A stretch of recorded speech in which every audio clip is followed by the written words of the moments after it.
Jesus had a very intentional encounter with a very questionable woman. The woman was very likely an outcast. She came to draw water by herself. She came to draw water in the heat of the day. And if that wasn't enough, she had had 5 husbands, and the man she was currently living with wasn't even her husband.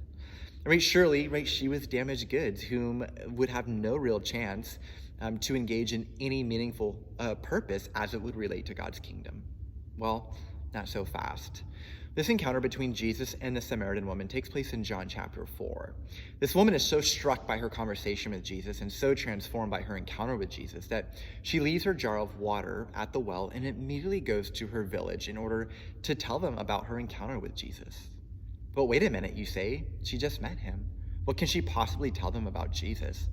But wait a minute, you say, she has a questionable past. What can she possibly tell them about Jesus? Well, if we know the story, her village, they come out in droves to encounter Jesus for themselves, and they believe, just as the woman did. No, this devotion is not on John chapter 4. It is on 2 Corinthians 5. But the passage we are reading today says exactly in words what this woman demonstrated in practice. And so let's see if you can catch it. 2 Corinthians 5, I'm going to read verses 17 through 21. Therefore, if anyone is in Christ, the new creation has come, the old has gone, the new is here.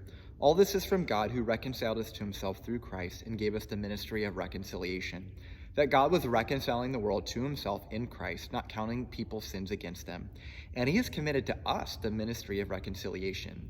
We are therefore Christ's ambassadors, as though God were making his appeal through us. We implore you, on Christ's behalf, be reconciled to God. So Paul says that when we are in Christ, we become new creatures. That means old things have passed away and we are new.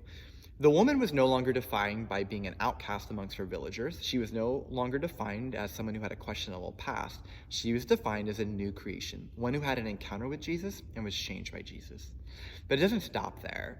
In verse 18, Paul says that as new creations, we are immediately invited into the role of being ministers of reconciliation.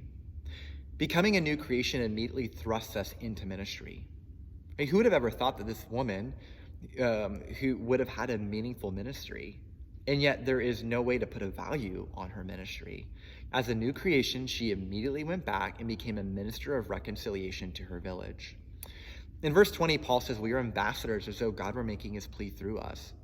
Perhaps today we have the view that this Samaritan woman would have to kind of ease her way into being an ambassador. Right? After all, there's so much she doesn't know.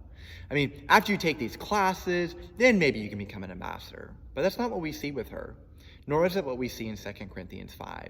As a new creation, we are immediately thrust into the role of ministers of reconciliation and ambassadors. This woman knew better than anyone how powerful her encounter with Jesus was. She knew better than anyone how he spoke to her and how he restored dignity and value to her. Right? No one knows what Jesus has done for you quite like you do. And therefore, you and I are not to wait to be ambassadors until we figure everything out. Yes, of course we want to grow, and of course we want to be able to articulate biblical truth.